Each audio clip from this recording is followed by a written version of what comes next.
Okay, folks, I see it is now the top of the hour.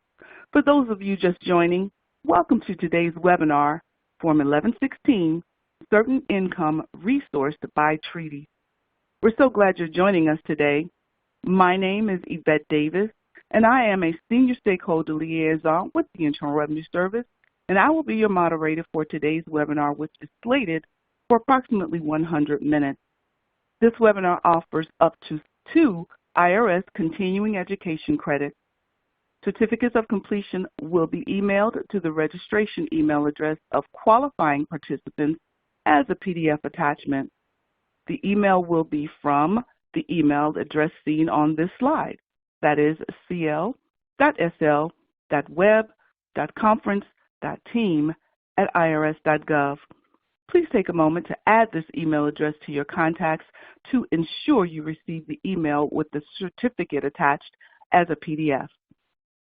Before we begin, if there is anyone in the audience that's with the media, please send an email to the address on the slide. Be sure to include your contact information as well as the news publication you're with. Our media relations and stakeholder liaison staff will assist you and answer any questions you may have. As a reminder, this webinar will be recorded and posted to the IRS Video Portal in a few weeks. This portal is located at www.irsvideos.gov. Please note that continuing education credit or certificates of completion are not offered if you view any version of our webinars after the live broadcast. Now, we hope you won't experience any technology issues, but if you do, this slide shows helpful tips and reminders. We've posted a technical help document you can download from the materials section on the left side of your screen. It provides the minimum system requirements for viewing this webinar, along with some best practices and quick solutions. Due to compatibility issues, we encourage you to use a browser other than Internet Explorer. You may experience frozen screens and other technology issues if you use Internet Explorer. If you're using anything other than Internet Explorer and you're still having problems, try one of the following. First, close the screen where you're viewing the webinar and relaunch it. Second, click on Settings on your browser viewing screen and select HLS. You should have received today's PowerPoint in a reminder email, but if not, no worries. You can download it by clicking on the Materials drop-down arrow on the left side of your screen as shown on this slide. Closed captioning is available for today's presentation.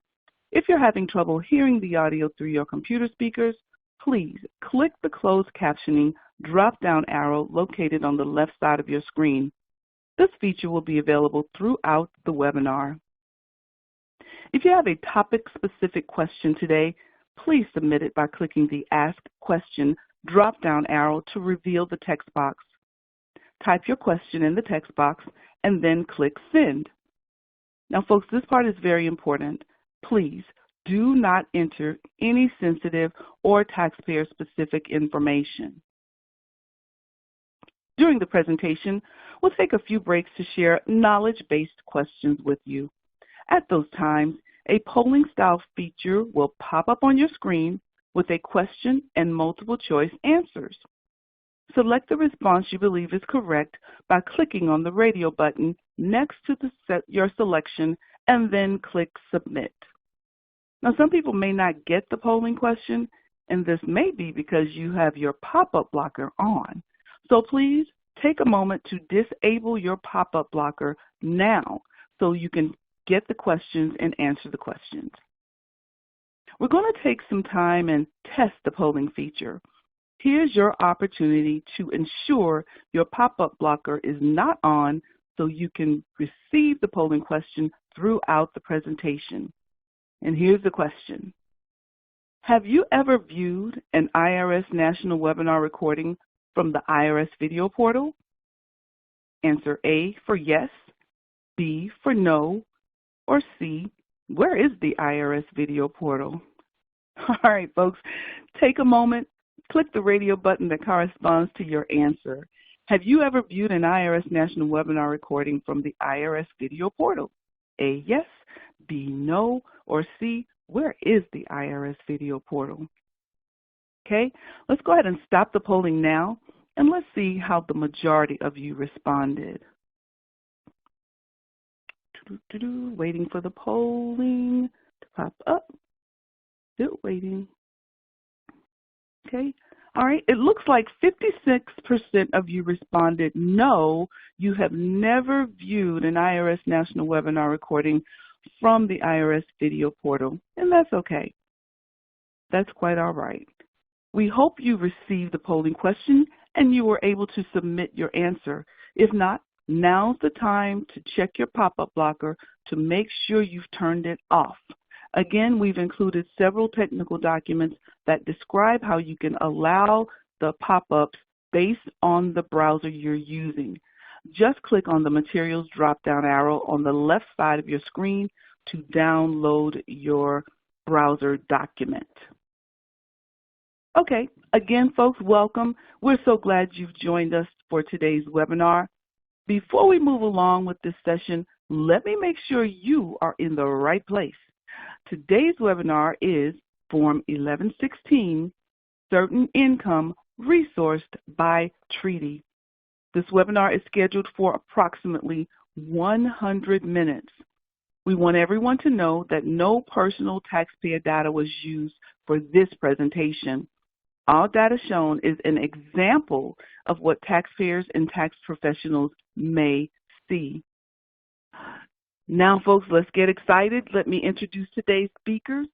Patty Mirando and Jim Wu are both senior revenue agents in large business and international, specifically in its withholding, exchange, international individual compliance division in the Foreign Tax Credit Practice Network.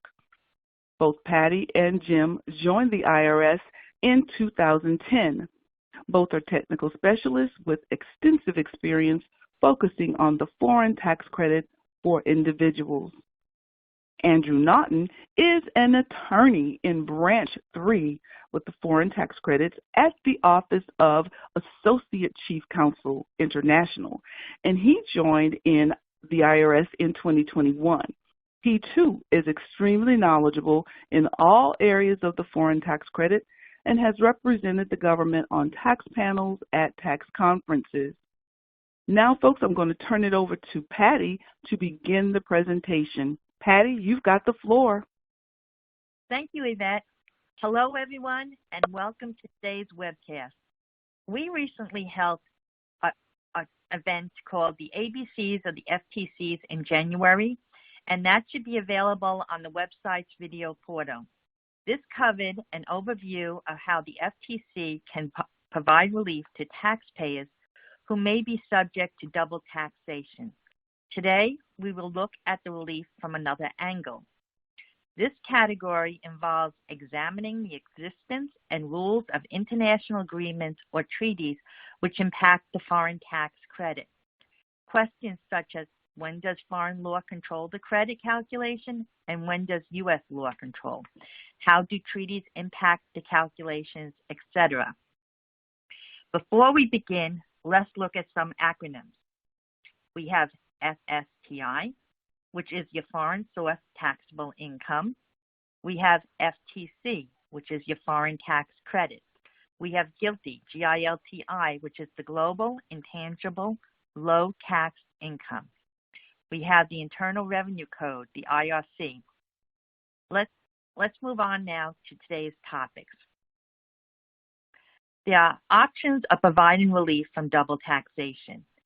In a webinar overview last month, we touched on the FTC issues, including categories of income for the foreign tax credit. Our purpose here today is to look to one of those categories and possibly provide another aspect of relief from that double taxation. That category is called certain income resourced by treaty. Now, under the deduction method, foreign taxes may be deducted to reduce income and thus the domestic tax. As a rule, international tax treaties do not entertain this method as it fails to provide full release from the double tax. No U.S. tax treaty relies on the deduction method. Under the credit method, a taxpayer may take a credit for foreign taxes paid or accrued against its domestic tax liability. And of course, that's subject to limitations. And finally, there can be relief through the U.S. tax treaties. First, we will begin with the foreign tax credit fundamentals as they will apply to today's topics. And in case you missed it, we just had a foreign tax credit webinar in January titled The ABCs of the FTCs for Individuals. We're not going to belabor this area. I know the webinar will be posted shortly to IRS.gov videos if it's not there already. We're going to transition to and briefly go over the categories of income and point out the one category we will be focusing on. Next, we will focus on sourcing and how each class of income is subject to its own sourcing rules.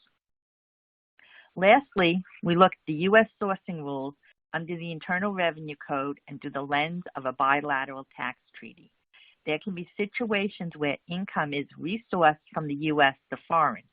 So we will discuss what that means and what it looks like. The sourcing rules apply to both the U.S. and foreign taxpayers. However, for this event, we are focusing on U.S. persons, which are citizens and residents.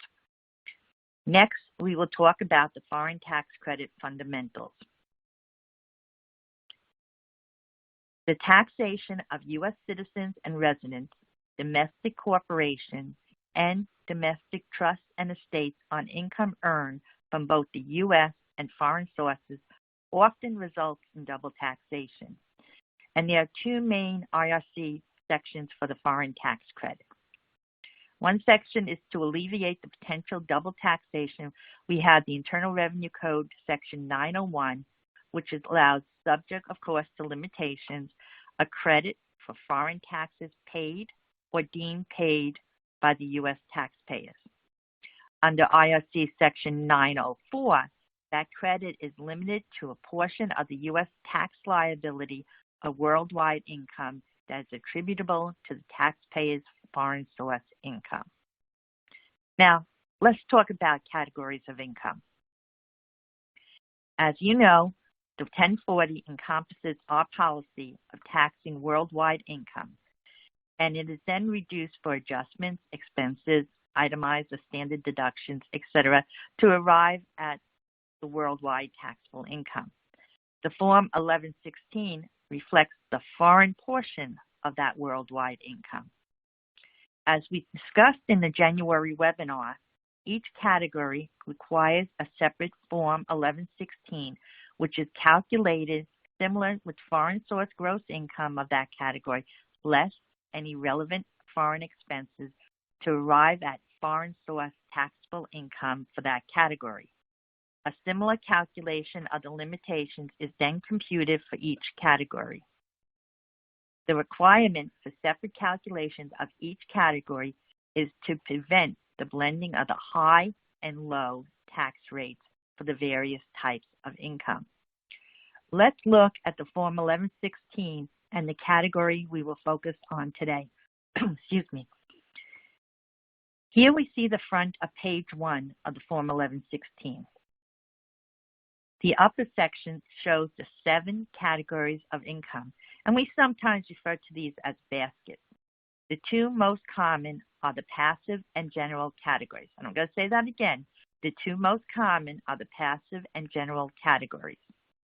For these and others, we recommend that you see the instructions to the forms and read Publication 514. We have what was called practice units published on IRS.gov, and specifically one titled FTC Categorization of Income and Taxes into the Proper Basket. And that'll go into greater detail on each category. We won't be discussing these other categories today, but we will provide links to the resources at the end of this session. Today, we're focusing on just one of those highlighted here, which is Category F, Certain Income Resourced by Treaty. Yvette, I believe it's time for polling question number 1. You've got it, Patty. It certainly is. Okay, audience, it is time for our first polling question. And I know you've got your listening ears on, so let's go ahead and get into this one. The question is, which 2 categories of income on Form 1116 are generally the most common? Which 2 categories of income on Form 1116 are generally the most common? A, guilty and passive. B, foreign branch and passive. C, lump sum distribution and passive. Or D, general and passive. Take a moment, click the radio button you think best answers the question. Think about what you just heard Patty say, maybe even what you already know, and make the best selection possible. Which 2 categories of income on Form 1116 are generally the most common? Okay, A, B, C, or D. Okay, folks, let's go ahead and stop the polling now, and let's share the correct response on the next slide. And the correct response is D, general and passive. And I see that, 81% of you responded correctly. Okay, Patty, I think you've got their ears and they're listening and they know what you're talking about. So I'm just going to turn it back over to you. And I think you're going to talk about sourcing rules, right? Yes. Thank you, Yvette. We're going to take a minute now to talk about the sourcing of income under our tax laws in our Internal Revenue Code. We need to understand sourcing before we can talk about resourcing. The purpose of the source rule in the context of international taxation is first to establish a state's jurisdictional right to tax certain taxpayers' income who otherwise might not have a taxable nexus within that state. The source of income with the state is one of the primary bases for the state to assert income tax jurisdiction, others being citizenship or residence within that state and a permanent establishment or other fixed place of business within that state. Sourcing rules are used to establish the amount of foreign tax credit relief deemed appropriate to prevent international double taxation. And let's continue with these sourcing rules. Each item we discuss is actually a lesson in itself. So let's first ask, what is sourcing? Sourcing is the process of determining whether income earned by a U.S. taxpayer is U.S. or foreign source. For U.S. taxpayers, sourcing rules matter because foreign tax credits are only available to offset U.S. income taxes on foreign source income. And now let's ask us, why is it important to know the source of taxpayers' income? Regardless of whether an item of income is U.S. or foreign source, that item of income is taxable unless a statutory exception applies. The determination of U.S. or foreign source will affect the numerator of the foreign tax credit limitation formula. And that limitation formula is in IRC Section 904. It is primarily important because the foreign tax credit can only offset U.S. taxes on foreign source income. And that's an important concept. The foreign tax credit can only offset U.S. taxes on foreign source income. A U.S. person, as defined as a U.S. citizen or resident, is subject to worldwide taxation on income from all sources. Internal Revenue Code 861 to 863 and IRC Section 865 address the sourcing rules for each class of income.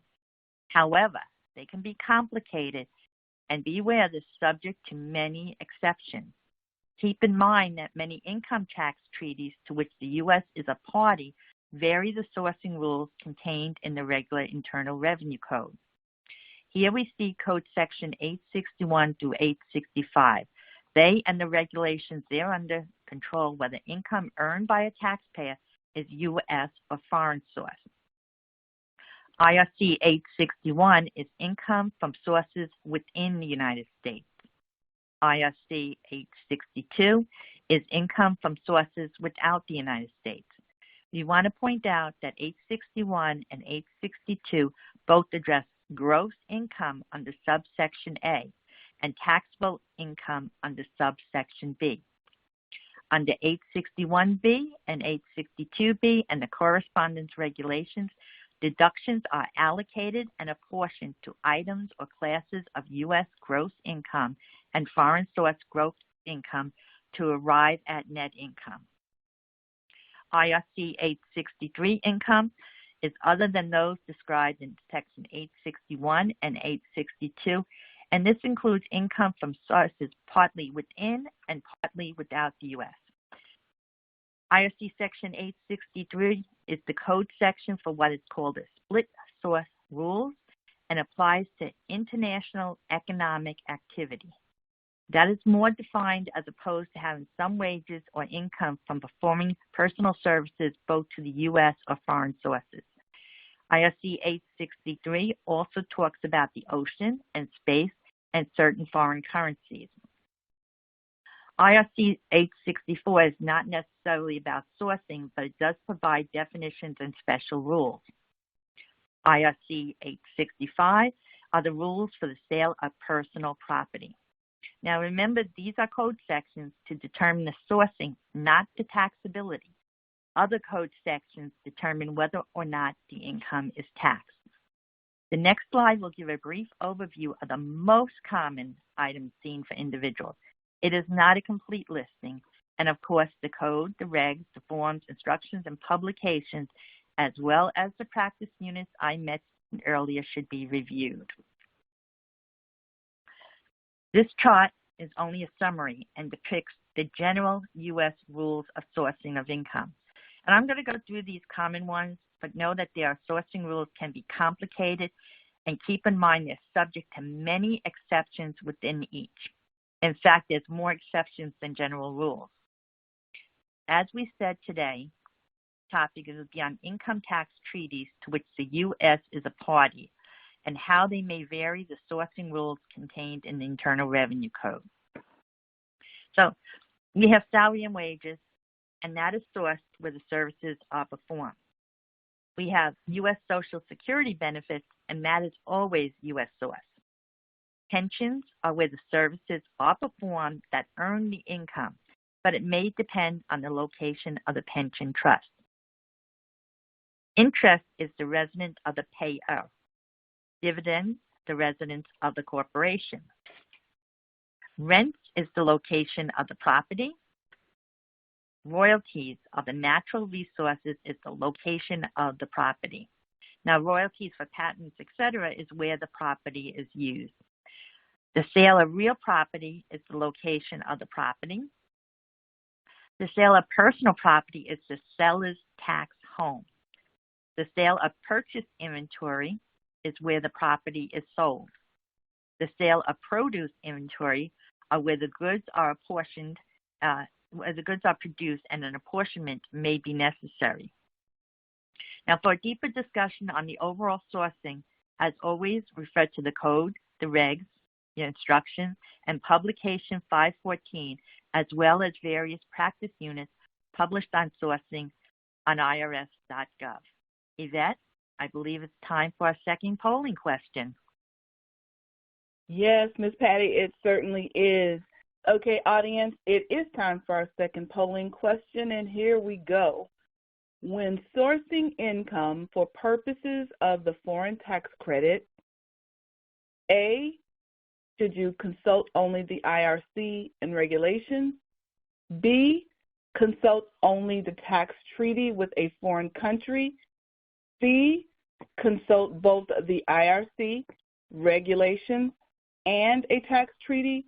Or D, consult with a trusted friend? All right, think about what you just heard Patty say. Think about what you already know. And choose the radio button that best answers your question, okay? I'll give you just a few more seconds to make your selection. When sourcing income for purposes of the foreign tax credit, should you A, consult only the Internal Revenue Code and regulations, B, consult only the tax treaty with a foreign country. C, consult both the IRC regulation and the tax treaty. Or D, consult with a trusted friend. Okay? Want to make sure you have enough time to make that selection. So right now, let's go ahead and stop the polling and share the correct response on the next slide. And the correct response is C, consult both the Internal Revenue Code, regulations, and a tax treaty. And I see that 91% of you responded correctly. You all are on fire. This is amazing. You are definitely in the right place. Okay, I think, so great job, Patty. I think now we're going to turn it over to Jim, and he's going to cover income tax treaty basics. So, Jim, the floor is yours. Thank you, Yvette, and hello, everyone. Now that we talked about some FTC basics and sourcing, another avenue for double taxation relief comes from the bilateral tax treaty. For our discussion today, we're going to refer to the 2016 U.S. Model Treaty. The U.S. has income tax treaties with a number of foreign countries. Each treaty is unique, so you need to refer to it to determine the eligibility to invoke any treaty provisions. An income tax treaty may provide a U.S. foreign tax credit that goes beyond what is prescribed by the Internal Revenue Code. In these tax treaties, if a sourcing rule treats U.S. source as foreign source, and the taxpayer elects to apply this treatment, the income is treated as foreign source, even though under the code, the income is U.S. source. This treaty resourcing rule provides relief for double taxation by allowing certain items of income to be resourced. All treaties are located on IRS.gov simply by typing treaties in the search box on the home page, or you can type the name of a foreign country in the search box. If you first want to see if your particular country has a treaty with the United States, IRS.gov website is a good resource. Once you access the treaty document, you can determine if there is a resource provision for your type of income. Then you want to see if the taxpayer qualifies to invoke the treaty benefits. Again, if the resourcing of a particular income is available under the tax treaty, that income, even though treated as U.S. source under the code, is considered foreign source. As far as the Form 1116, the taxpayer must compute a separate foreign tax credit limitation for income resource under the treaty, using a separate Form 1116 for the resourced income. And according to IRC 6114, anytime the taxpayer takes a treaty position that overrides or modifies the tax law of the United States, this position should be disclosed on a Form 8833 in order to avoid a penalty for non-disclosure. This form asks for information such as what is the treaty country, what treaty article is being asserted, and the IRC section overruled or modified by the tax treaty. The form also asks for a short explanation. Note, however, that not all treaty positions need to be disclosed on the Form 8833, so you need to refer to Treasury Regulation 301.6114-1 and or the Form 8833 instructions for guidance. Now I will cover income resource by treaty. So what is income resource by treaty? We've said this a couple of times, but it's worth repeating. Resource income is income that, absent a U.S. income tax treaty, will be treated as U.S. source income. but is treated as foreign source income under the treaty if the taxpayer qualifies to apply this treaty provision. The treaty resourcing rule generally conforms the FTC treatment of individual taxpayers working through either a foreign branch or a foreign disregarded entities. It conforms the treatment to the treatment already afforded to taxpayers operating through foreign corporations. Again, complete a separate Form 1116 for this category of resource income by treaty. In the top section of the Form 1116, check box F to indicate that you are computing foreign tax credit for certain income resource by treaty. So now let's continue with income resource by treaty. Let's look at an example that is from a revenue ruling. In Revenue Ruling 79-28, the taxpayer is a U.S. citizen who resided in Japan and worked as a crew member on international flights for a Japanese airline. The compensation received by this taxpayer for services performed as a crew member was treated as Japanese source income under the U.S.-Japan Treaty, even though under the code and regulations, the income would have been apportioned between the U.S. and Japan because the services the taxpayer performed were in both countries. Remember, personal services income is sourced based on where it is performed. However, in this case, the tax treaty had a provision to resource the U.S. source portion to Japan. Next, I will continue with an example of a court case related to resource by treaty. Given that the U.S. and in many cases our treaty partners already provide a foreign tax credit mechanism, Article 23's double taxation relief would essentially be redundant, except in cases where the treaty in question permits the treaty partner to tax U.S. source income of U.S. citizens or residents, or conversely permits the U.S. to tax treaty partner source income of treaty partner residents. Even without a treaty, U.S. income tax law provides a tax credit for foreign taxes paid with respect to foreign source income earned by a U.S. resident or citizen. But in some cases, a foreign government will assert taxing authority over an income that U.S. tax law defines as U.S. source. A tax treaty may cede primary taxing jurisdiction over such income to the foreign country. If such income is not recharacterized as foreign source income, commonly referred to again as resource income, the taxpayer would not be protected from double taxation. Moreover, most tax treaties have what is referred to as a savings clause that preserves the right of each country to tax its own citizens and treaty residents as if no tax treaty were in effect. So here we have a case, Filler versus Commissioner from 1980, which relied on the U.S.-France income tax treaty. This case illustrates how the absence of a resourcing provision in the applicable treaty results in double taxation. Filler was a U.S. citizen who resided and worked in France. He spent a few days a year on business in the U.S., which resulted in the allocation of a small portion of his income to U.S. source under the code, under the IRC.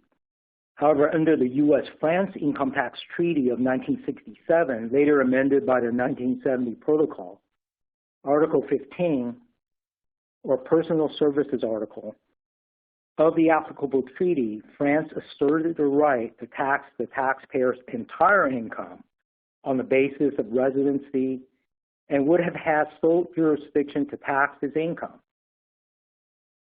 The taxpayer maintained this double taxation was a violation of the treaty, and in particular Article 25, which is a mutual agreement procedure, or MAP.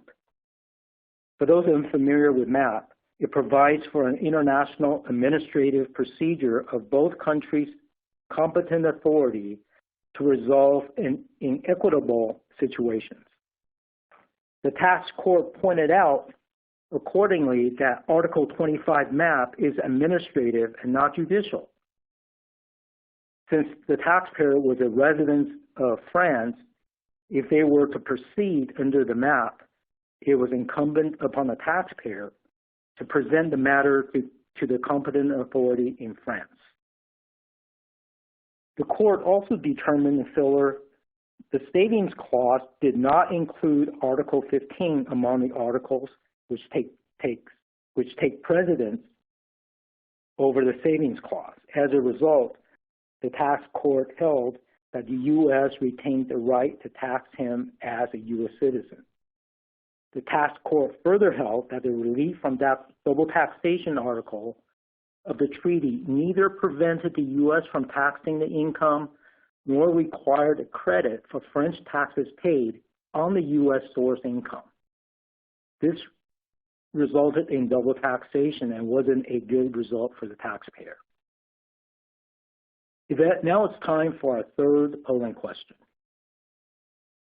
Yes, sir. Yes, sir. You are exactly right. Okay, folks, hopefully you are still engaged and you are ready to respond to this question. So now this is our third polling question, and this is really just to see what you think, okay? So just think about it, all right? How many income tax treaties does the U.S. have with other countries? A, 25 or less, B, 50 or less, C, 75 or less, or D, 100 or less. Okay, again, this is just to see what you think and see whether or not you already know this. Some of you may know and some of you may not, and that's okay.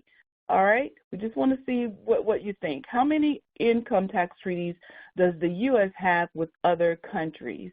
A, 25 or less, B, 50 or less, C, 75 or less, or D, 100 or less. Okay, let's go ahead and close this polling now, and let's just share the correct response on the next slide. Okay, the correct response is actually C, 75 or less. Now, let's see what percentage of you responded correctly. 35% of you responded correctly, and that's okay. That's quite all right. That's why we are all here and we are learning. We just learned something new for the day, for the others of you who did not know. This is your one thing new to learn for the day. So the U.S. has 75 or less treaties with other countries. That's really good stuff. Thanks so much, Jim. Okay, folks, now I'm going to go ahead and pass it on to Andrew. And Andrew, I believe you're covering the 3-bite rule. Yes, thank you very much, Yvette. Good afternoon, everybody. We're going to start now with the 3-bite rule, which applies when the United States taxes an individual under the saving clause of an income tax treaty, and when the other contracting state to that treaty also taxes that individual, but on the basis of residence in that contracting state. Put another way, the 3-bite rule and the saving clause apply only when the operative treaty article says we don't have the right to tax, but the individual is a U.S. citizen or treaty resident. Generally, the saving clause found in most treaties allows the U.S. to tax its citizens as if there were no treaty in place. Without a remedy, though, a taxpayer might be subject to double tax. As an example, sometimes the treaty partner is given the right to tax a resident of that country under an applicable pension article, but the U.S. may also tax that person under the saving clause.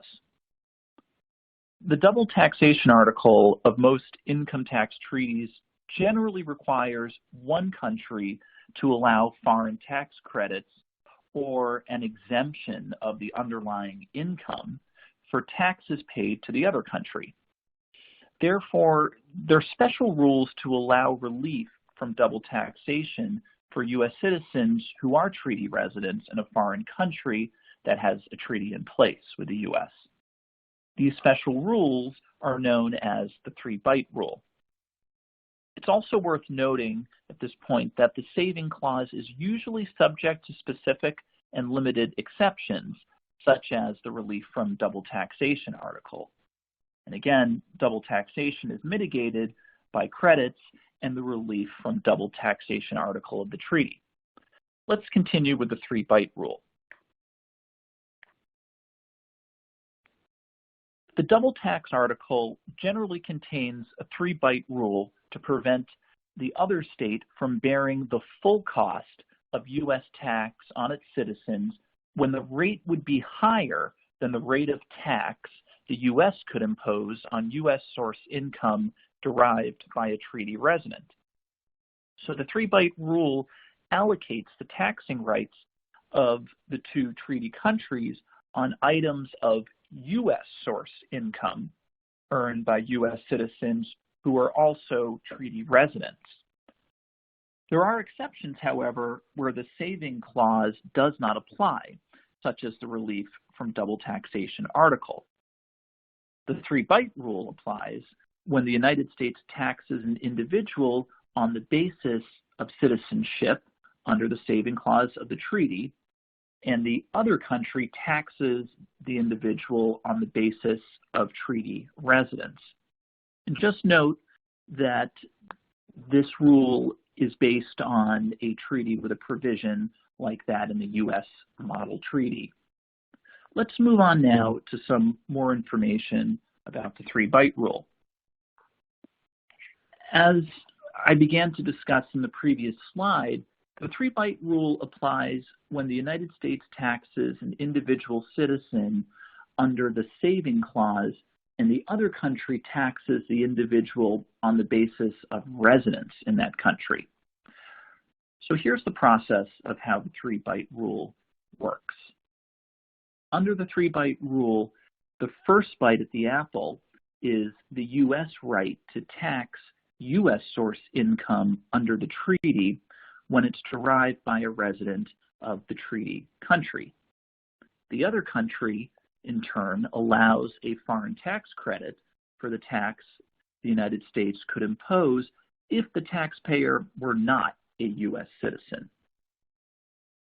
The second bite at the apple is given to the treaty partner with the second right to tax the item of income on the basis of residency, less a credit or the notional tax imposed by the U.S. in the first bite as the source country imposing the tax on that income.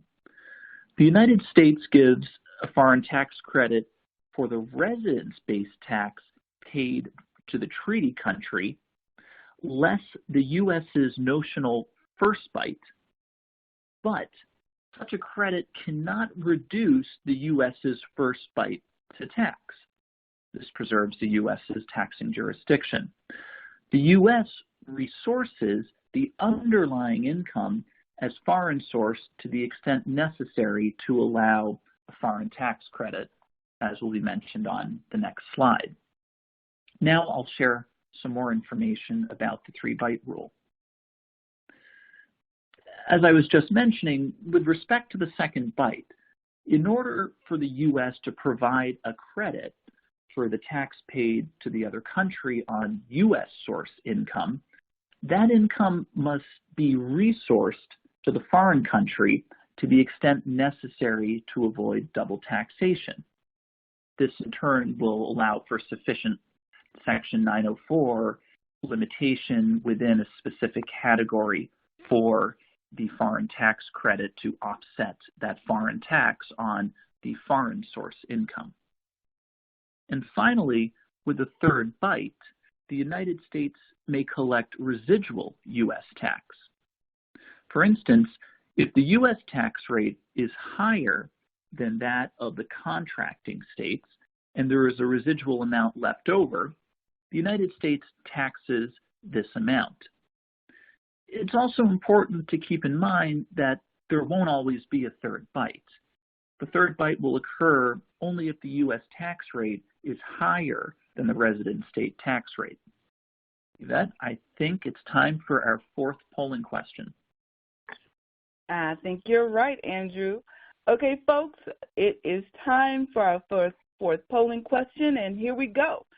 The three-bite rule applies when the United States taxes an individual on the basis of A, source of income, B, citizenship of the taxpayer, C, both A and B, or D, none of the above. Okay, take a moment, look at the question, think about what you just heard from Andrew, and click the radio button that best answers the question. Okay, just want to give you a few more seconds to look over the question and click the button for your choice. The three-bite rule applies when the United States taxes an individual on the basis of A, source of income, B, citizenship of the taxpayer, C, both A and B, or D, none of the above. Okay? Let's go ahead and stop the polling now and share the correct answer on the next slide. And the correct response is C, both A and B. Now let's see what percentage of you responded correctly. Woo, we are on fire. 91% of you responded correctly. Andrew, they are definitely following you, and they're understanding what's happening. So I'm going to go ahead and turn it back over to you to share an example of the application of the three-bite rule. It's yours. Thank you, Yvette. I was explaining it somewhat abstractly, so I think it would be helpful at this point, despite the excellent showing on our polling questions, to have a more concrete example of the application of the three-bite rule. So let's walk through an example. In this scenario, individual A is a U.S. citizen who is also a resident of country M. For the year in question, a U.S. corporation paid $10,000 in dividends to individual A. In this example, the U.S. tax rate is 35% and the country M tax rate is 25%. After taking all of individual A's income and deductions into account, the dividends ultimately were subject to a 35% U.S. tax for the year, and they were also subject to a 25% income tax in country M for the year. Now I'll continue with the example of the application of the three-bite rule. In individual A's case, Article 10.1 of the U.S. Country M Income Tax Treaty contains a provision allowing Country M to tax U.S. source dividends paid to residents of Country M. Also, Article 10.2 of the U.S. Country M Income Tax Treaty says the U.S. can also tax U.S. source dividends paid to a resident of Country M up to 15% of the gross amount of the dividend. However, because individual A is a U.S. citizen, the saving clause of the income tax treaty between the U.S. and Country M allows the U.S. to tax individual A as if there were no treaty at all. Now I will continue with the example. In the case of individual A, Article 23.4 of the applicable treaty has a version of the three-bite rule in place, which for our purposes is identical to the one in the U.S. model treaty. Article 23.4 allows the U.S. to take the first bite out of this dividend income. So the first bite is the tax the United States could collect on individual A's dividends if the United States' right to tax were not based on the saving clause of the applicable treaty. Individual A is thus taxed under Bite 1 as if he were not a U.S. citizen. Now, referring back to Article 10.2 of the applicable treaty between the U.S. and Country M, we find that the U.S. may tax only 15% of the gross amount of the dividend income. In this case, 15% of the $10,000 dividend yields $1,500. Let's continue with the example. Next, Country M gets the second bite. Bite 2 equals the tax that country M could collect on individual A's dividends under Article 10.1 of the U.S. Country M Treaty, less the credit that country M is required to provide for the tax that the U.S. got under the first bite. We compute this amount by taking country M's tax rate of 25% and multiplying it by the amount of the dividend, which is $10,000 in this scenario. We then subtract from that amount $2,500, $1,500, which is the credit provided by country M for the tax that the U.S. got under the first bite, and this yields $1,000. And this $1,000 is the second bite. Let's continue with the example. As I just mentioned on the previous slide, country M gets the second bite, and now the dividends will be resourced to country M to the extent necessary in order to prevent double taxation. It's also crucial to mention at this point that the U.S. cannot give a foreign tax credit for U.S. source income. If you recall the provisions of the Section 904 limitation. So income must be resourced to the extent necessary in order to avoid double taxation, resourced from U.S. source to foreign source income. Before proceeding, we need to note that Section 861A2 provides that dividends received from a U.S. corporation will be treated as income from U.S. sources. Therefore, under this resourcing provision, the dividends will have to be resourced as foreign source, that is, to country M, to the extent necessary to avoid double taxation. However, income resourced by the three-bite rule does not get placed in the treaty basket. To finish the computation, we divide 1,000 by, we take 35% of 1,000 to get $2,857. Let's continue with the example. Finally, let's talk about the third bite. The U.S. gets the third bite, and it equals any U.S. tax remaining after the U.S. gives credit for the country M tax, which country M received in bite 2. The third bite also takes into consideration any tax the U.S. got in the first bite. So ultimately, the total U.S. tax equals $2,500, which is composed of the $1,500 under the first bite and then the $1,000 residual under bite 3. Yvette, it's time for our next polling question. You've got it, Andrew. Okay, folks, audience, this is the time for our fifth and final polling question. Which bite or bites does the U.S. get?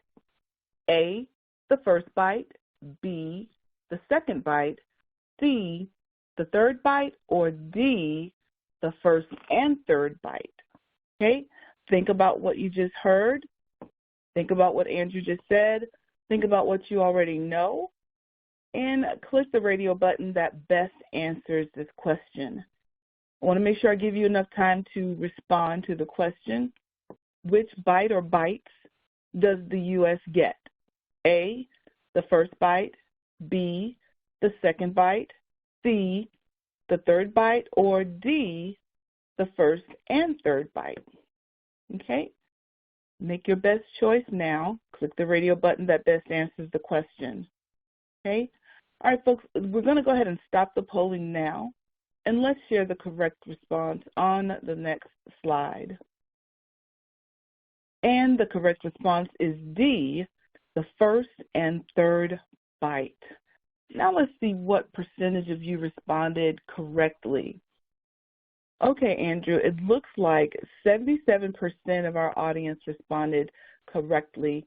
Can you give us some information to clarify why the correct response is D, the first and third bite? Certainly. Recall that the first bite grants the United States to tax its citizens on the basis of the source of the income.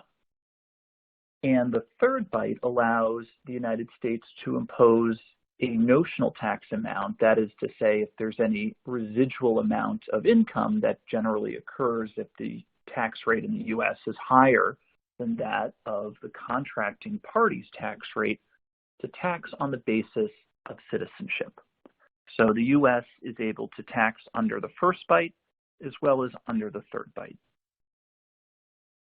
Excellent. Thank you, Andrew. We appreciate that explanation.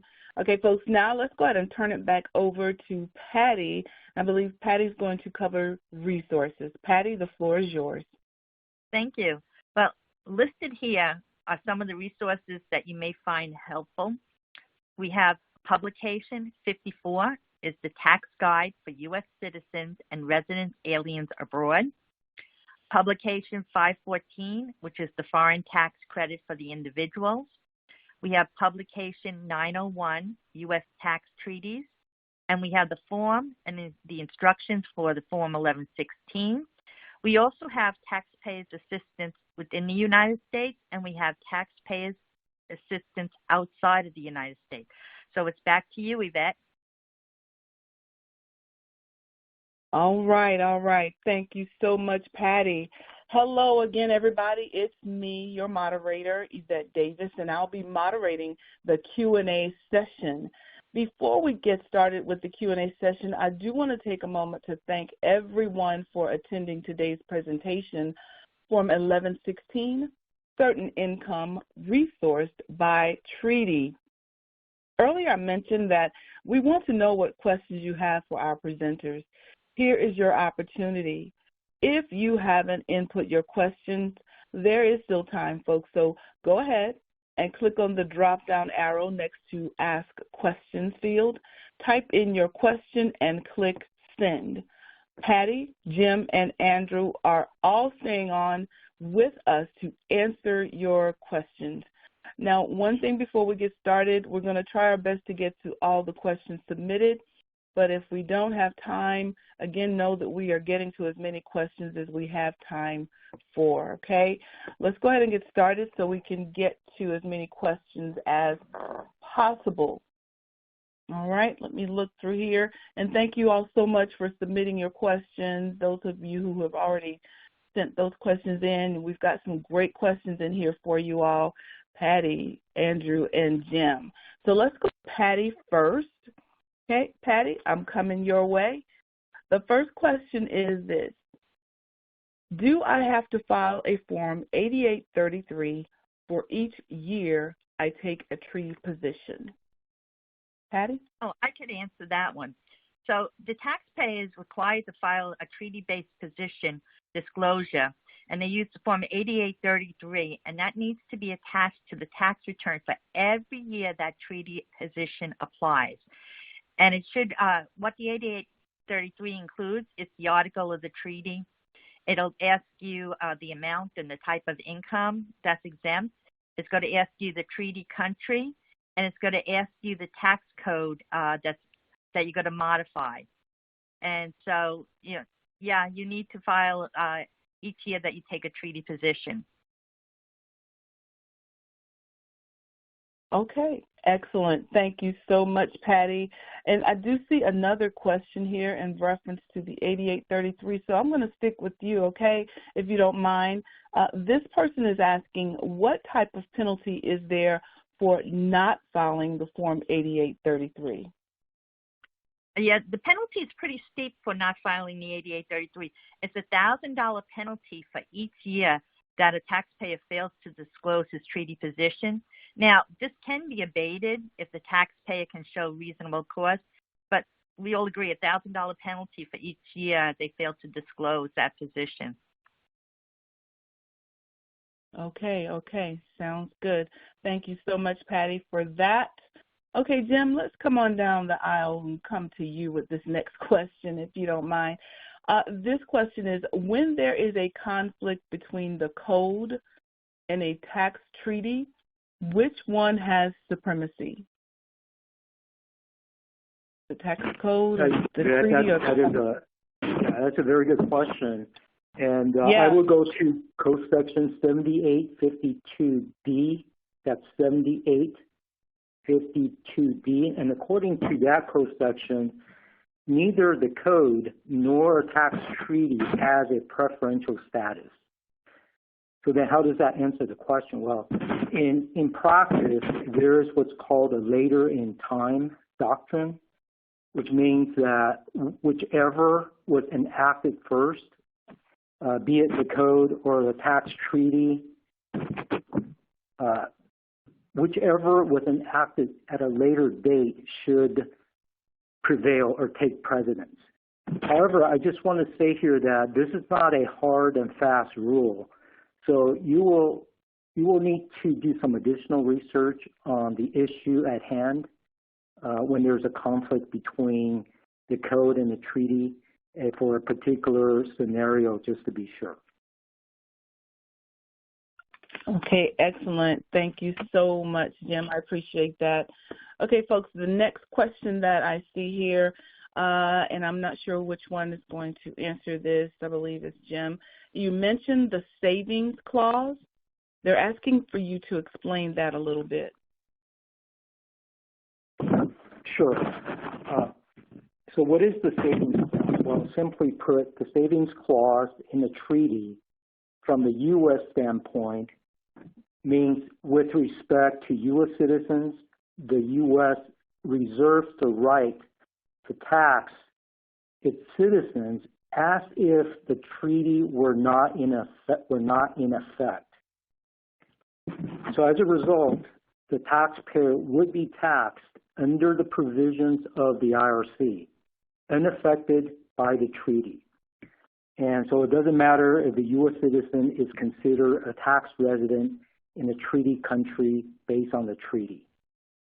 The savings clause reserves the right for the U.S. to tax its citizens regardless of any treaty provision. Got it. Excellent. Thank you so very much for that explanation, Jim. We appreciate you so very much.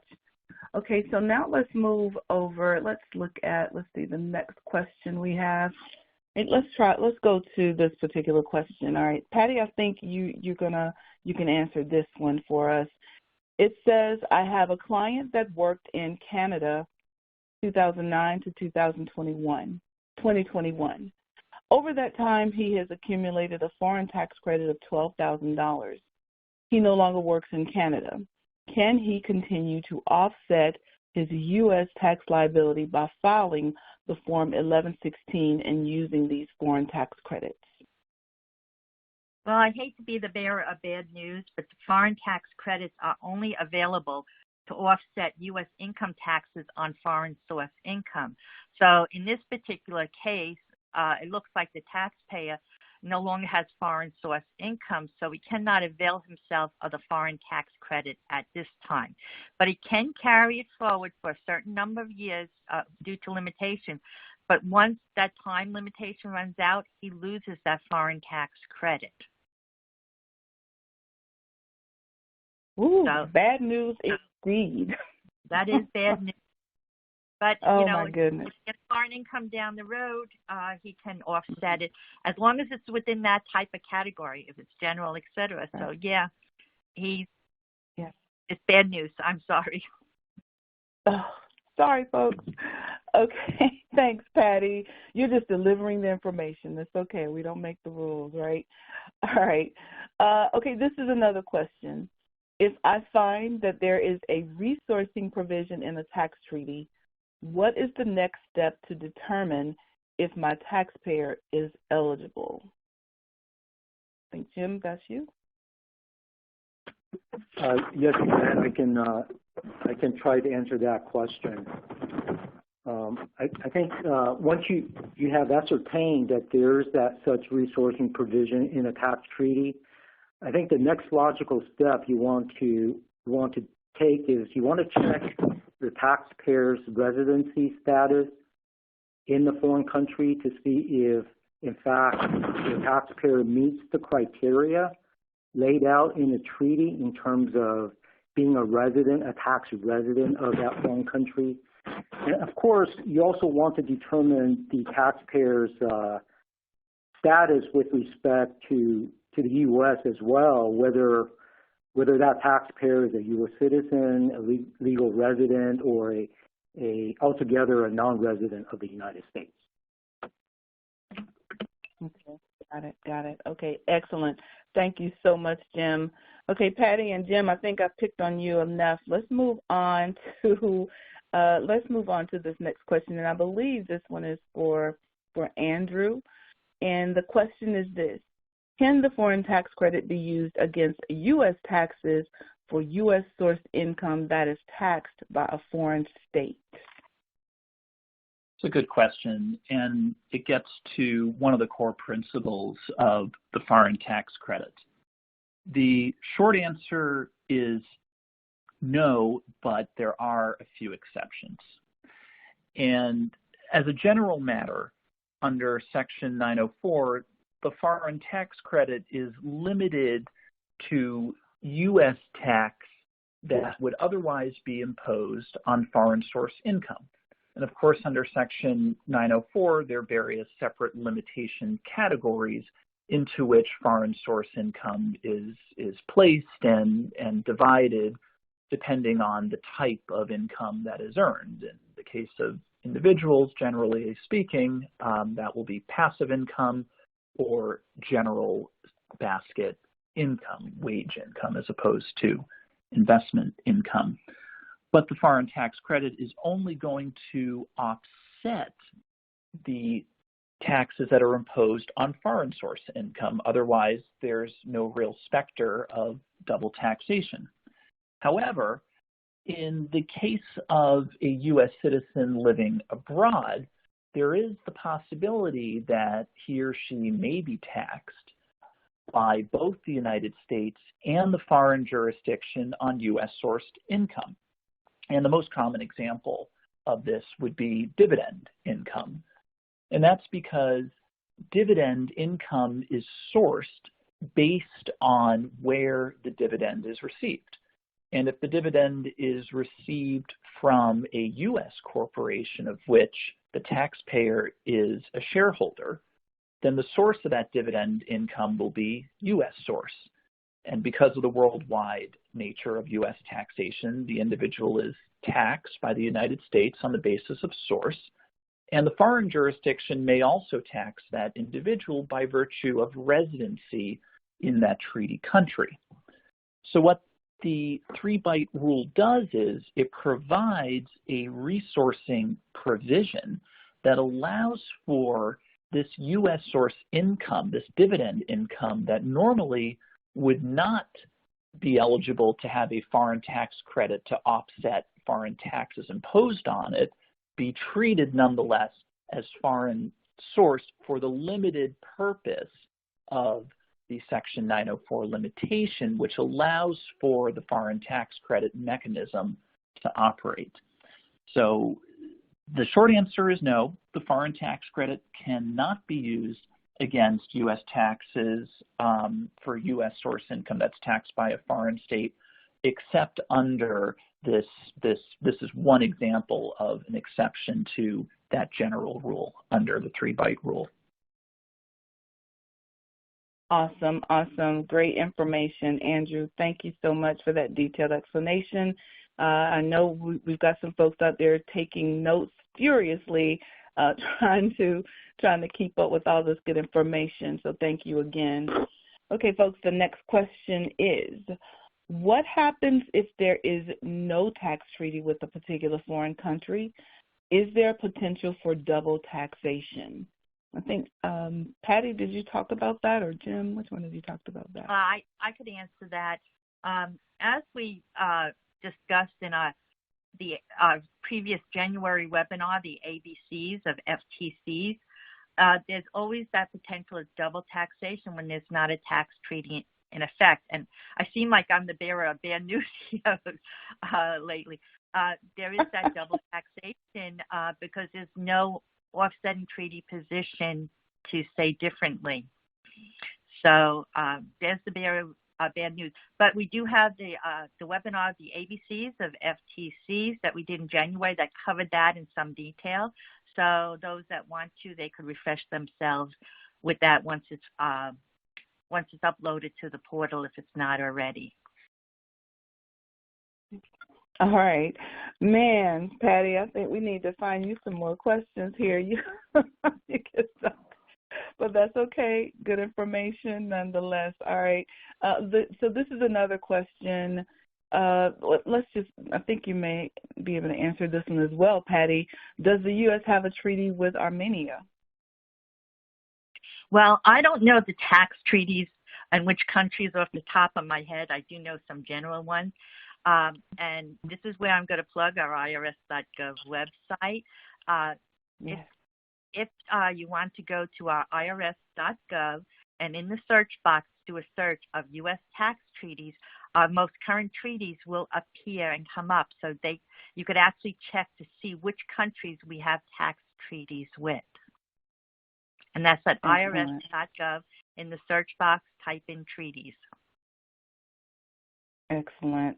Thank you, Patty. And also, folks, just remember the webinar that Patty mentioned about the ABCs with FTCs. Go to IRSvideos.gov to get and view that particular webinar that they presented in January. Okay, that's www.irsvideos.gov.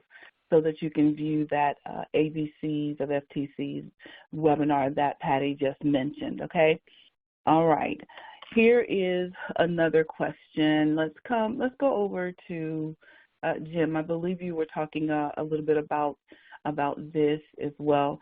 Does the U.S. residence mean permanent residence, like is in a green card holder only? What do you say, Jim, or what is the law? Yes, for tax purposes, for U.S. tax purposes, certainly a U.S. resident for tax purposes include a permanent resident or so-called green card holders, but not exclusively, because if you have a foreign person living and working in the United States, and if that person meets what is called the substantial presence rule, then that person become a U.S. tax resident for U.S. tax purposes and could be taxed on a worldwide basis. So that substantial presence test is a test. It's just a sort of like a math. It takes into account the number of days this person has lived or is present in the United States going back 3 years, and the 3 years include, of course, the year in question or the current tax year. So not only does a U.S. resident for tax purposes include a permanent green card holder, but it could also include someone who, a foreign person who's been in the United States for a long period of time and meeting the substantial presence rule. Excellent. Okay. Thank you, Jim. That was great. Hopefully, again, folks, you're taking some really good notes. We've got the experts on the line here with us today. So let's move on to the next question. This person is asking, can you elaborate on the 3-bite rule? When you say residence state, does this mean state tax? And now, Andrew, I know you kind of went into that a little bit on your last explanation, but can you kind of give us some more information on the 3-bite rule? Sure. I think what the person is asking is what is meant by residence state. Now, state has a couple of meanings depending on context. It doesn't mean state tax, in other words, residency for state tax purposes of say, New Jersey, but rather it's residence state, meaning which foreign state is the U.S. Taxpayer a resident of. So if there's a treaty between the United States and the United Kingdom, for example, even though the U.S. citizen may have previously been a resident of New Jersey for state tax purposes, for resident state purposes here, he is a resident of the United Kingdom. And this matters for purposes of being able to calculate the various bites of the 3-bite rule, where the United States taxes on the basis of source of income and citizenship, and the United Kingdom taxes on the basis of this U.S. expat's residency in the United Kingdom. Okay. So I'm looking at another question here, Andrew, and thank you for that, in reference to the 3-bite rule. And they're asking, is the 3-bite rule a kind of ordering rule that determines which jurisdiction gets to tax income first? Yes, that's another good question. The 3-bite rule determines the order in which the U.S.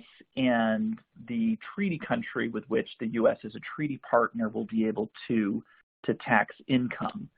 And the bites of the 3-bite rule refer to the 3 instances in which the U.S. or the foreign jurisdiction can tax the income. With each of the successive bites, the jurisdiction that's not taxing the income may have to offer a credit to ensure that the income is not ultimately subject to double taxation. Okay. Thank you very much. Okay, so this question is, well, let me just read it. If I find that there is a resourcing provision in a tax treaty, what is the next step to determine if my taxpayer is eligible?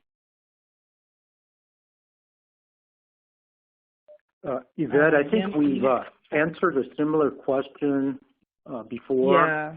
And I think I pointed out that after they have tax, you have determined that there is such a provision for resourcing and tax treaty. The next thing you want to do is you want to understand, you want to make sure what is the status, residency status of the taxpayer, both with respect to the foreign country and the United States, to see if some of the criteria or the criteria laid out in a tax treaty has been met by the taxpayer to take advantage of the treaty provision.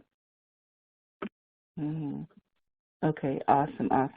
Okay, so now this is a question about the 8833. Let's see, and it may be, I don't know if Jim or Patty can respond to this one. Is a Form 8833 required each time a taxpayer asserts a treaty position? I can take that one as well. I would just simply say that a Form 8833 is not required in all situations for the taxpayer to assert the treaty provision. Not every time the taxpayer has to include or fill out a Form 8833, but I would say that just to be certain, you want to look up Treasury Regulation 301.6114-1, and I'll repeat that again, Treasury Reg 301.6114-1, and also you can look up the form instructions, and it goes into some detail. Okay, good resources. Hopefully everybody was able to write that down. Thank you so much. Thank you, Jim. Okay, so now the next question is, what countries allow a taxpayer to treat U.S. income as foreign source? Patty? That, in order to know which countries would treat income as foreign source, you would have to look at the individual tax treaties. So again, you go to the IRS.gov and you do a search of the treaty, and you look it up. And you want to look it up each year that you have this issue, because treaties change. Sometimes they add to it. Sometimes, the treaty is no longer in effect. So you want to go read the treaties. always read the pubs, read the instructions on the Form 1116, but go to the actual treaties and they'll tell you which country can be resourced. Know the countries that your taxpayers are in. Okay, awesome. Okay, thank you so very much for that, Patty. Okay, so this question, let's see. I'm going to throw it out there and see which one of you picks it up. All right. This is asking: is the sale of stock sourced the same as the sale of personal property? I can take that one, Yvette. Okay, awesome. Thank you, Jim. Yes, the sale of stock is a sale of personal property because a stock is considered a personal property. But you want to look up Code Section 865, and it goes into the sourcing rule for personal property, and especially you want to look under Code Section 865G because it provides an exception to the general rule, and it's very important to understand the sourcing rule, including the sourcing rule for stock, which is a personal property, to answer the question. There's one point that I would just add to that. Jim's absolutely right. Sometimes the gain on the sale of exchange of stock, which can normally be treated as a sale of personal property under 865, can actually be recharacterized as a dividend under Section 1248, and the source rules for dividends would come into play. This is an older provision that dates back to 1962, and at the time it was passed was a way to ensure parity between sales of stock and dividends received when there was a differential in the rate of tax imposed on each different item of income. So you always have to take into consideration whether or not the gain on the sale of exchange or stock is going to be reclassified as a dividend under Section 1248. This occurs much more frequently in the corporate context rather than in the individual context, but nonetheless is an important provision to be aware of. Excellent. Thank you, Jim and Andrew. Thank you so much. I appreciate you jumping in there and giving us a little bit more information. Okay, folks, let's move on to the next question. And I'm going to come over to, let's go to Patty with these next couple of questions here. And I know you talked about this a little bit, Patty, but they're asking specifically where can they find the sourcing rules? I'll be happy to help you. As we stated, you could find the sourcing rules in the code section 861 to 865, which 864 is actually the 864 is the definition.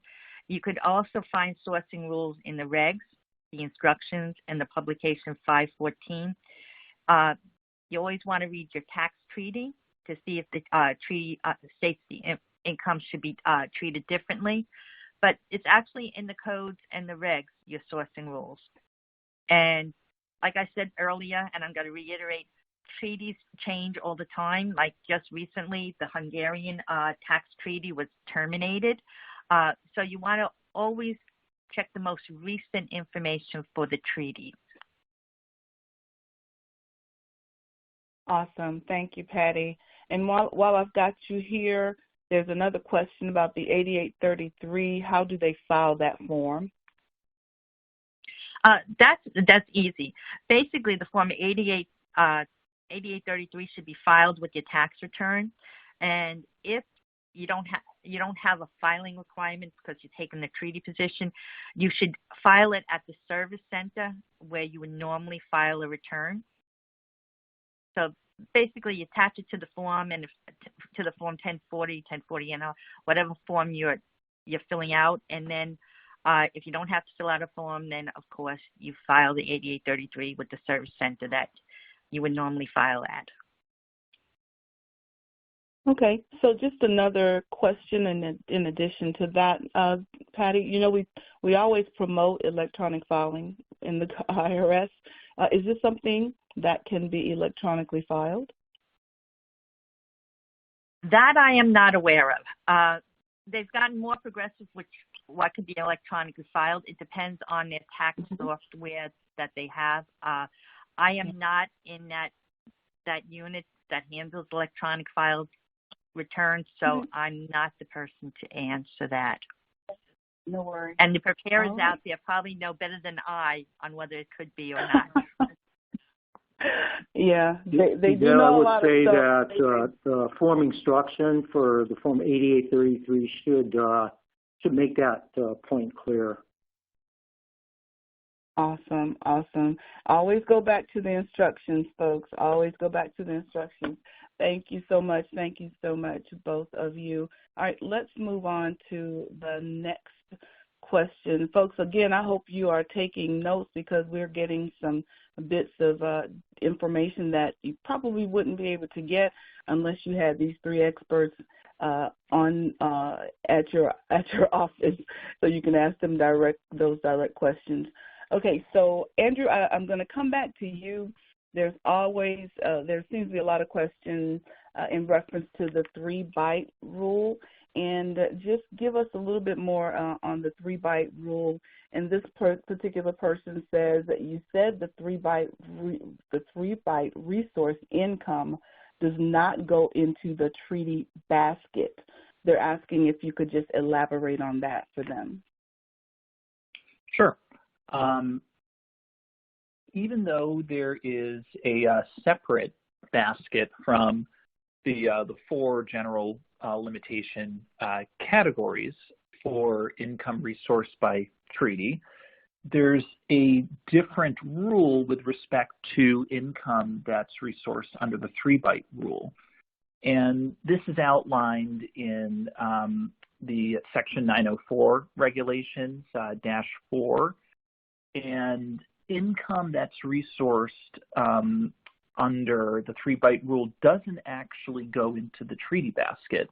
This was a rule that was added in a recent TD and is effective, I believe, for tax years after 2018 or specifically 12/31/2017. So the income would be assigned to the basket that reflects the kind of income that was earned before any resourcing occurs. So if it's dividend income, it would be passive. If it were wage income, it would be general. If it were dividend income that was taxed at a higher rate of taxation, it might be kicked out of passive and put into general.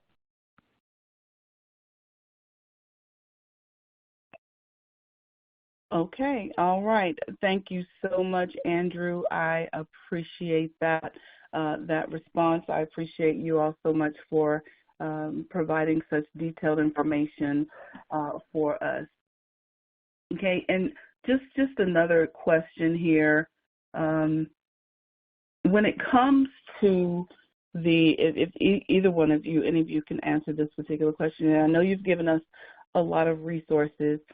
Can you tell the folks where they can go to find additional income information on certain income resource by a treaty? Is there? Can you tell us the website once again? Can you tell us some publications once again? Just kind of give us something that the folks can go to and pull up to find out information on this. Because I know on IRS.gov there are links to a lot of different information for different or specific topics. Can you help us? Can you help us with that? I'm going to reiterate again the IRS.gov search for tax treaties. There's also, if I recall, I don't have it off the top of my head. I apologize for that. There's also a chart that will tell you by country and what article number to look up. And it's all, when you look up IRS.gov, search for treaties, that summary chart should appear. And it'll tell you like dividends, and it'll have a column for each country and what article to look at. And I know reading treaties are complicated. I had one instructor many, many years ago that told me cross out the names contracting state and other contracting state and put in the country's name to make it a little bit clearer that you could understand, reading those treaties. That helps somewhat. But like I said, you're going to have to look at the individual treaties mostly. And that chart may help you zoom in a little bit. And Jim, you may know the name of the chart.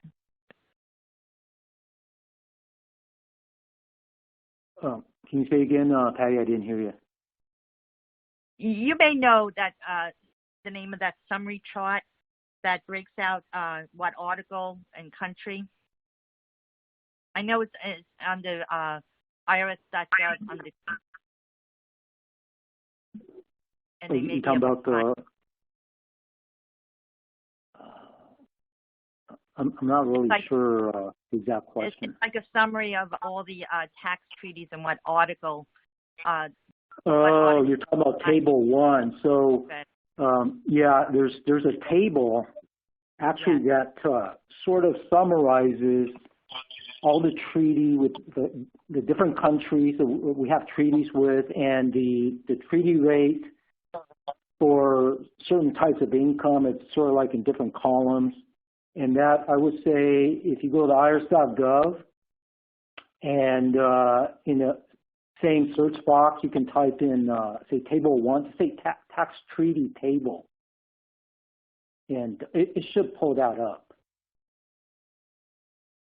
Is that what you're referring to, Patty? Yes, Jim, that's the one I was referring to. And it's a good source, but also go to the treaty because, the treaty may have been updated and the chart may not have been updated. So it's always great to do that double check. Awesome. You guys are amazing. Thank you so very much. It's always good to get some detailed resources because after these webinars, we need to have some resources that we can take with us and some things that we can go back to. And this is just wonderful. So thank you both so very much. I appreciate that. We all appreciate that. Okay. So let's see. We've got a couple more questions here. Andrew, I'll come down your aisle, all right? And this question states, is the 3-byte rule a kind of ordering rule that determines which jurisdiction gets to income tax first? And I believe we asked this once before, but if you could just kind of clarify the response, that would be great. Sure. One other point that this question is getting at, I think, and is also kind of a complicating feature of the 3-byte rule is the resourcing provision. As I previously mentioned, 3-byte rule not only determines the priority of each jurisdiction to tax income, that is the U.S. and the other treaty country, but it also contains a resourcing provision that a foreign tax credit is actually available to offset some or all of the foreign tax imposed on income that would otherwise be U.S. source. And the most common example that I've brought our attention to is dividends, as they frequently are received from a U.S. corporation, and source turns on where the corporation issuing the dividend is located. So recall also that the foreign tax credit can only offset tax on foreign source income. So absent some resourcing provision, the specter of double taxation will always lurk. That is, the U.S. will tax on the basis of source, and the foreign jurisdiction will tax on the basis of residency. But if the income is U.S. source, the United States is not going to offer a foreign tax credit without the income being foreign sourced. So this income is going to have to be resourced as foreign in order for the foreign tax credit mechanism to work. And specifically, by resourcing the income as foreign, the 904, Section 904 limitation in the appropriate basket will be increased by the amount of the income that's resourced such that a credit can potentially offset that income. Awesome, awesome. You are amazing. Thank you so much, Andrew. Okay, I believe I do have one more question for you, if you can just hold tight for me. Okay, so this question is, it says, a U.S. resident or citizen has income from non-tax treaty countries. Then those taxpayers include foreign income and get foreign tax credits, or do they not?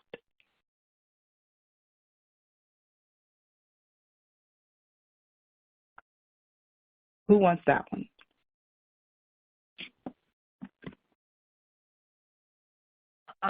Can you repeat the question? I'm sorry. No worries, that's okay. All right, so this person is asking, it says, a U.S. resident or citizen has income from non-tax treaty countries. Then those taxpayers include foreign income and get foreign tax credits. Is this correct or is this not correct? That is correct, but some of that income may be taxed by both the U.S. and the foreign country. So, you know, they do run the risk of double taxation. It'll be treated as if they had filed a 1040 NR, but they can take the foreign tax credit, and they can, but they have to, of course, include the foreign income. So those tax treaties are always advantageous to the taxpayer. Awesome. You guys are amazing. Once again, thank you so very much. Okay, audience, you guys are amazing as well. Those questions were wonderful, and that's all the time we have for questions. I do want to take a moment and thank our presenters for sharing their knowledge and expertise and for answering your questions. But before we close the Q&A session, Patty, can you start us off with some key points that you want the attendees to remember from today's webinar? I sure can. I must be tired of my voice by now. Anyway, we'd like you to walk away with that the U.S. Generally taxes its citizens and residents on their worldwide income. The sourcing of income is important because the foreign tax credit is limited to the lesser of the foreign tax paid or accrued, or the U.S. tax liability on foreign source income. Hey, Jim, you want to share any other key points? Yes, I do, Patty. Thank you. So I would say my key points, or the key points to take away for me, is the foreign tax credit, or the FTC, is just one mechanism. It's the most important mechanism to alleviate double taxation. But there's another form that we discussed today, and that comes from invoking income resource provision in a tax treaty, and that also can provide some relief. And if the taxpayer does invoke the treaty provision, they may benefit from income that's being resourced to a foreign country based on the treaty provision. And I'm going to turn it over now to Andrew. Andrew, do you have some key points for us to take away? Jim. Few key points to take away. A treaty's saving clause generally allows the U.S. to tax its citizens and residents as if there were no treaty. The application of the saving clause may lead to instances of double taxation absent other relief. However, there are exceptions to the saving clause, including Article 23, which contains the 3-bite rule. And the 3-bite rule prioritizes the taxing rights of the two treaty countries. That's all the key points we have, and I'll turn it over to you, Yvette. Awesome. Thanks to the three of you once again. Okay, audience, we are planning additional webinars throughout the year. To register for an upcoming webinar, please visit IRS.gov, keyword search webinars, and select webinars for the tax professionals or webinars for small businesses. When appropriate, we will be offering certificates and CE credits for upcoming webinars. We do invite you to visit our video portal at www.irsvideos.gov. There you can view archived versions of our webinars. Again, continuing education credits or certificates of completion are not offered if you view an archived version of any of our webinars on the IRS Video Portal. Another big thank you to Patty, Jim, and Andrew for a great webinar and for sharing their expertise. I also want to thank you, our attendees, for attending today's webinar, Form 1116, Certain Income Resource by Treaty.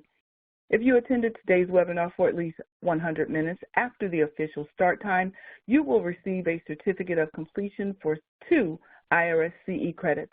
If you stayed on for at least 50 minutes from the official start time of the webinar, you will receive 1 IRS CE credit. You could use the certificate of completion to possibly receive credit with your credentialing organization for these IRS CE credits. Again, the time we spent chatting before the webinar started does not count toward the 50 or 100 minutes. Audience, this is important for you to know.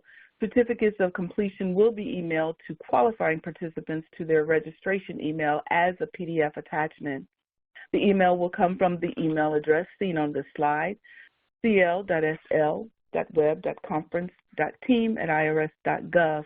Please add this email address to your contacts to ensure you receive the email with the certified attachment, the certificate attached.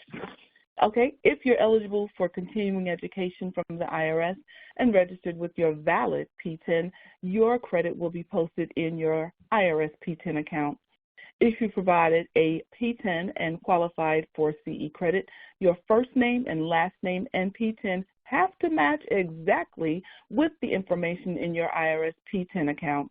If it does not match, it will reject, and we will not be able to upload your CE credit. If that happens, we have to wait for you to email us with the corrected information. If you qualify and have not registered, if you qualified and you have not received your certificate and or credit by February 27th, please email us at cl.sl.web.conference.team@irs.gov. Again, our email address is shown on the slide. If you are interested in finding out who your local stakeholder liaison may be, you can send us an email using the same email address you see on the slide, and we'll be glad to send that information to you. We would appreciate it if you would take just a few minutes to complete a short evaluation before you exit. If you'd like to have more sessions like this one, let us know. If you have thoughts on how we can make them better, please let us know that as well. If you have any requests for future webinar topics or pertinent information you'd like to see, perhaps in an IRS fact sheet, tax tip, or FAQ on IRS.gov, then please include your suggestion in the comments section of the survey.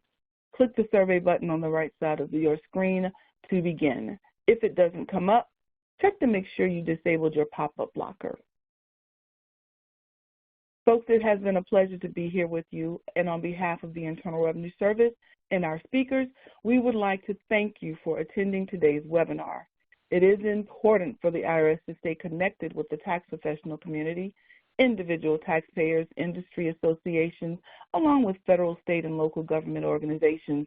You make our job a lot easier by sharing the information that allows for proper tax reporting. Thanks again for your time and attendance, and we wish you much success in your business or practice. You may exit the webinar at this time.